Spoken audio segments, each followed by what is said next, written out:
The Secret Garden, by Frances Hodgson Burnett.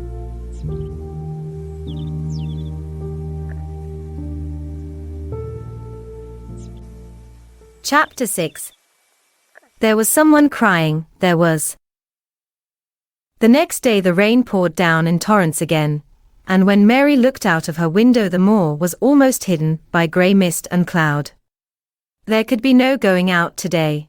"What do you do in your cottage when it rains like this?" she asked Martha. "Try to keep from under each other's feet mostly," Martha answered. There does seem a lot of us then.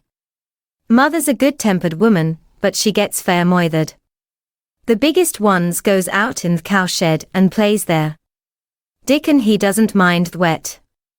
He goes out just the same as if the sun was shining. He says he sees things on rainy days, as doesn't show when it's fair weather. He once found a little fox cub half drowned in its hole, and he brought it home in the bosom of his shirt to keep it warm. Its mother had been killed nearby and the hole was swum out and the rest of the litter was dead. He's got it at home now. He found a half-drowned young crow another time and he brought it home, too, and tamed it. It's named Soot because it's so black, and it hops and flies about with him everywhere. The time had come when Mary had forgotten to resent Martha's familiar talk. She had even begun to find it interesting, and to be sorry when she stopped or went away. The stories she had been told by her ayah, when she lived in India, had been quite unlike those Martha had to tell about the moorland cottage, which held 14 people, who lived in 4 little rooms and never had quite enough to eat. The children seemed to tumble about and amuse themselves like a litter of rough, good-natured collie puppies. Mary was most attracted by the mother and Dickon. When Martha told stories of what Mother said, or did they always sounded comfortable. "If I had a raven or a fox cub, I could play with it," said Mary. "But I have nothing." Martha looked perplexed. "Can tha knit?" she asked. "No," answered Mary. "Can tha sew?" "No." "Can tha read?" "Yes." "Then why doesn't tha read something, or learn a bit o' spellin'? Tha's old enough to be learnin' thy book a good bit now." "I haven't any books," said Mary. "Those I had were left in India." "That's a pity," said Martha. "If Mrs. Medlock let thee go into the library, there's thousands of books there." Mary did not ask where the library was, because she was suddenly inspired by a new idea. She made up her mind to go and find it herself. She was not troubled about Mrs. Medlock. Mrs. Medlock seemed always to be in her comfortable housekeeper's sitting room downstairs. In this queer place one scarcely ever saw anyone at all. In fact, there was no one to see but the servants, and when their master was away they lived a luxurious life below stairs, where there was a huge kitchen hung about with shining brass and pewter, and a large servants' hall where there were 4 or 5 abundant meals eaten every day, and where a great deal of lively romping went on when Mrs. Medlock was out of the way. Mary's meals were served regularly, and Martha waited on her, but no one troubled themselves about her in the least. Mrs. Medlock came and looked at her every day or two, but no one inquired what she did or told her what to do. She supposed that perhaps this was the English way of treating children. In India she had always been attended by her ayah, who had followed her about and waited on her, hand and foot. She had often been tired of her company. Now she was followed by nobody and was learning to dress herself, because Martha looked as though she thought she was silly and stupid when she wanted to have things handed to her and put on. "Hasn't tha got good sense?" she said once, when Mary had stood waiting for her to put on her gloves for her. "Our Susan Ann is twice as sharp as thee, and she's only 4-year-old. Sometimes tha looks fair soft in the head." Mary had worn her contrary scowl for an hour after that, but it made her think several entirely new things. She stood at the window for about 10 minutes this morning after Martha had swept up the hearth for the last time and gone downstairs. She was thinking over the new idea, which had come to her when she heard of the library. She did not care very much about the library itself, because she had read very few books, but to hear of it brought back to her mind the 100 rooms with closed doors. She wondered if they were all really locked, and what she would find if she could get into any of them. Were there 100 really? Why shouldn't she go and see how many doors she could count? It would be something to do on this morning when she could not go out. She had never been taught to ask permission to do things, and she knew nothing at all about authority, so she would not have thought it necessary to ask Mrs. Medlock if she might walk about the house, even if she had seen her. She opened the door of the room and went into the corridor, and then she began her wanderings. It was a long corridor, and it branched into other corridors, and it led her up short flights of steps, which mounted to others again. There were doors and doors, and there were pictures on the walls. Sometimes they were pictures of dark, curious landscapes, but oftenest they were portraits of men and women in queer, grand costumes made of satin and velvet. She found herself in one long gallery, whose walls were covered with these portraits. She had never thought there could be so many in any house. She walked slowly down this place and stared at the faces, which also seemed to stare at her. She felt as if they were wondering what a little girl from India was doing in their house. Some were pictures of children, little girls in thick satin frocks, which reached to their feet and stood out about them, and boys with puffed sleeves and lace collars and long hair, or with big ruffs around their necks. She always stopped to look at the children, and wonder what their names were, and where they had gone, and why they wore such odd clothes. There was a stiff, plain little girl rather like herself. She wore a green brocade dress, and held a green parrot on her finger.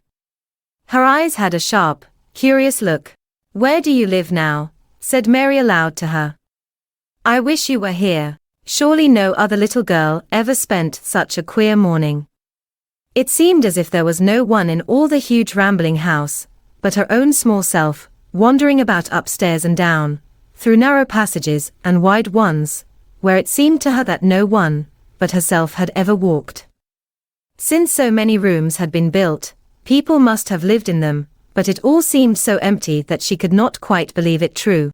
It was not until she climbed to the second floor that she thought of turning the handle of a door. All the doors were shut, as Mrs. Medlock had said they were, but at last she put her hand on the handle of one of them and turned it.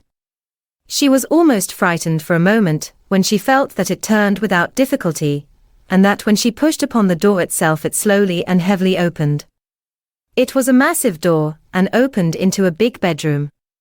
There were embroidered hangings on the wall, and inlaid furniture such as she had seen in India stood about the room. A broad window with leaded panes looked out upon the moor, and over the mantel was another portrait of the stiff, plain little girl who seemed to stare at her more curiously than ever. "Perhaps she slept here once," said Mary. "She stares at me so that she makes me feel queer." After that she opened more doors and more. She saw so many rooms that she became quite tired and began to think that there must be 100, though she had not counted them.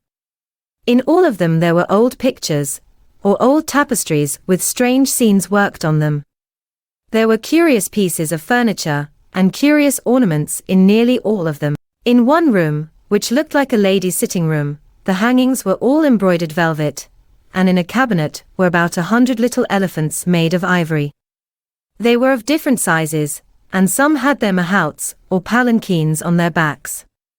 Some were much bigger than the others and some were so tiny that they seemed only babies. Mary had seen carved ivory in India, and she knew all about elephants. She opened the door of the cabinet, and stood on a footstool, and played with these for quite a long time. When she got tired she set the elephants in order, and shut the door of the cabinet. In all her wanderings through the long corridors and the empty rooms, she had seen nothing alive, but in this room she saw something. Just after she had closed the cabinet door she heard a tiny rustling sound. It made her jump and look around at the sofa by the fireplace, from which it seemed to come. In the corner of the sofa there was a cushion, and in the velvet which covered it there was a hole, and out of the hole peeped a tiny head with a pair of frightened eyes in it. Mary crept softly across the room to look. The bright eyes belonged to a little grey mouse, and the mouse had eaten a hole into the cushion and made a comfortable nest there. 6 baby mice were cuddled up asleep near her.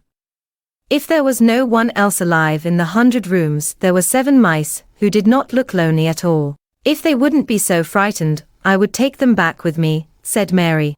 She had wandered about long enough to feel too tired to wander any farther, and she turned back. 2 or 3 times she lost her way, by turning down the wrong corridor, and was obliged to ramble up and down until she found the right one, but at last she reached her own floor again, though she was some distance from her own room, and did not know exactly where she was. I believe I have taken a wrong turning again, she said, standing still at what seemed the end of a short passage with tapestry on the wall. I don't know which way to go. How still everything is. It was while she was standing here, and just after she had said this, that the stillness was broken by a sound. It was another cry, but not quite like the one she had heard last night. It was only a short one, a fretful childish whine muffled by passing through walls. It's nearer than it was, said Mary, her heart beating rather faster. And it is crying. She put her hand accidentally upon the tapestry near her, and then sprang back, feeling quite startled. The tapestry was the covering of a door which fell open, and showed her that there was another part of the corridor behind it, and Mrs. Medlock was coming up it with her bunch of keys in her hand and a very cross look on her face. What are you doing here? She said, and she took Mary by the arm and pulled her away. What did I tell you? I turned round the wrong corner, explained Mary. I didn't know which way to go and I heard someone crying. She quite hated Mrs. Medlock at the moment, but she hated her more the next. You didn't hear anything of the sort, said the housekeeper. You come along back to your own nursery, or I'll box your ears. And she took her by the arm and half pushed, half pulled her up one passage and down another until she pushed her in at the door of her own room. Now, she said, you stay where you're told to stay or you'll find yourself locked up. The master had better get you a governess, same as he said he would. You're one that needs someone to look sharp after you. I've got enough to do. She went out of the room and slammed the door after her, and Mary went and sat on the hearthrug, pale with rage. She did not cry, but ground her teeth. There was someone crying, there was. She said to herself.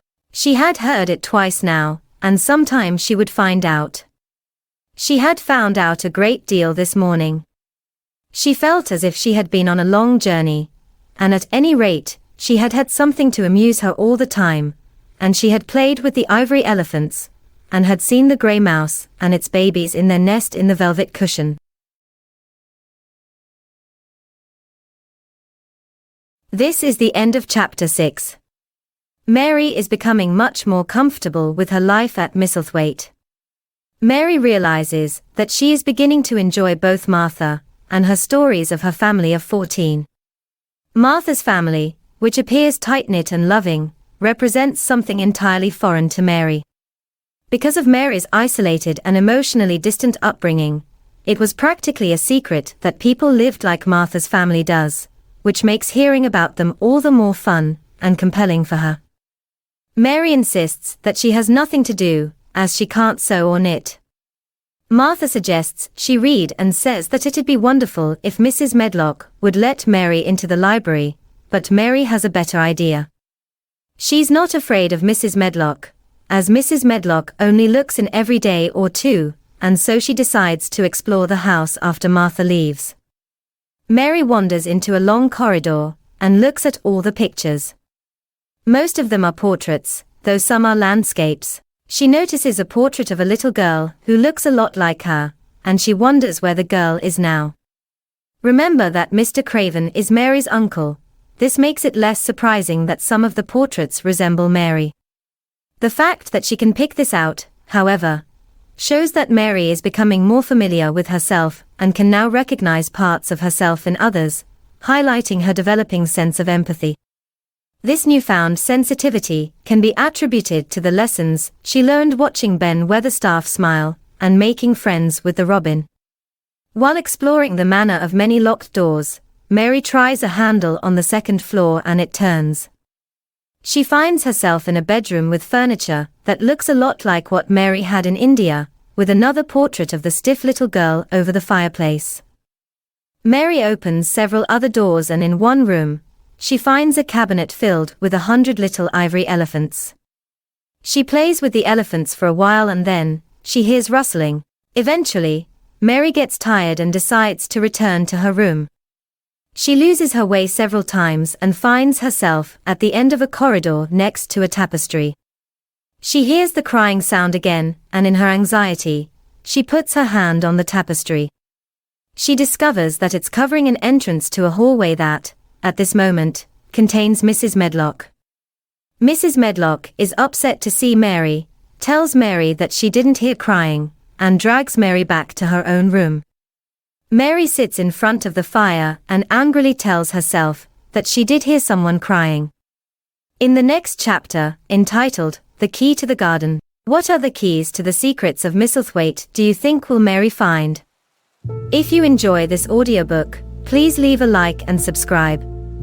Thank you.